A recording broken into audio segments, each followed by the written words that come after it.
하루 종일 수많은 차량이 오가는 남대문로. 이곳에 우리 역사의 아픈 기억이 잠들어 있다는 사실을 아는 사람은 얼마나 될까? 서울 서소문의 한 빌딩 앞에서 조그만 표지석이 답사단을 맞는다.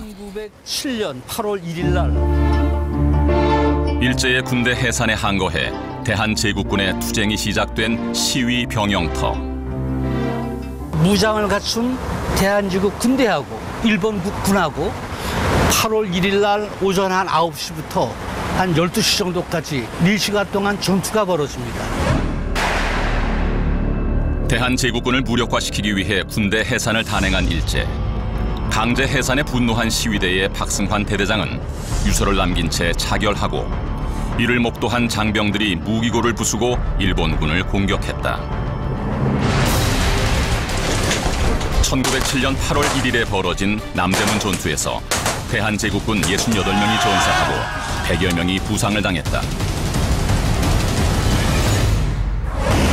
군대가 젊은들입니다. 대한제국 군인들은 병력수가 그 당시 지방 진위대까지 합쳐봐야 한 6천 명 되고 시위대는 몇백 명 되죠.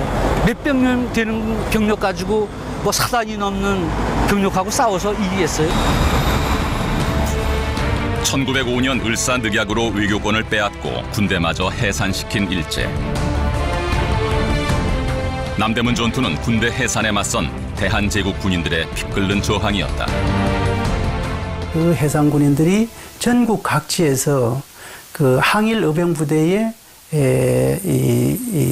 투입이 됨으로써 어떤 전술적으로나 그 활용면에서 비약적인 그 발전을 가져와서 대일 전면전의 성격으로 확대 발전되는 하나의 계기를 마련했다는 점을 들 수가 있고,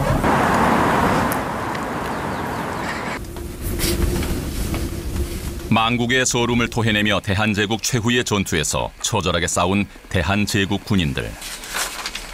그들은 어디로 뿔뿔이 흩어졌을까? 이후 행적은 어땠을까? 추적해보기로 했다.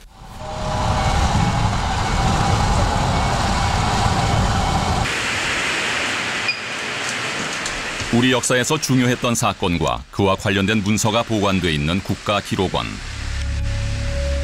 이곳에 백병전 투지에 빛났던 대한제국군의 단서가 남아있지는 않을까.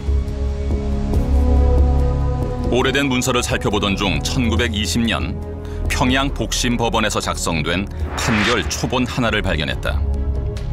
거기에는 최시흥 등이 천마산대 소속으로 독립운동 자금을 모집했다는 기록이 적혀 있었다.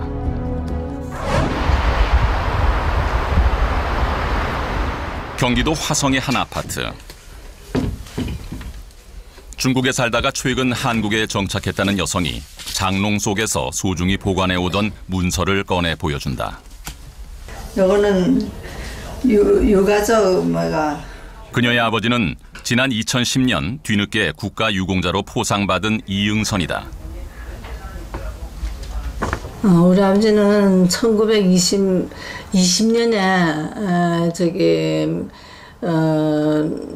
평북의 그 철산이라는 데서 이제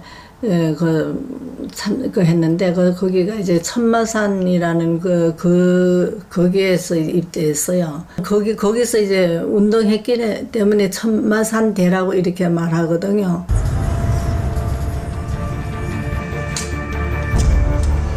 평안북도에서 활약했던 천마산대. 그들은 언제 만들어졌고 어떤 활약을 했던 걸까? 한 신문에서 천마산대에 관한 기사를 찾아냈다. 군자금 모집과 일본 경찰 습격 등을 펼친 천마산대는 1907년 해산당한 대한제국군이 결성해 만든 무장 항일단체였다. 해산된 대한제국군은 전국의 의병에 합류했고 그 의병들은 독립군으로 퍼져나갔던 것이다.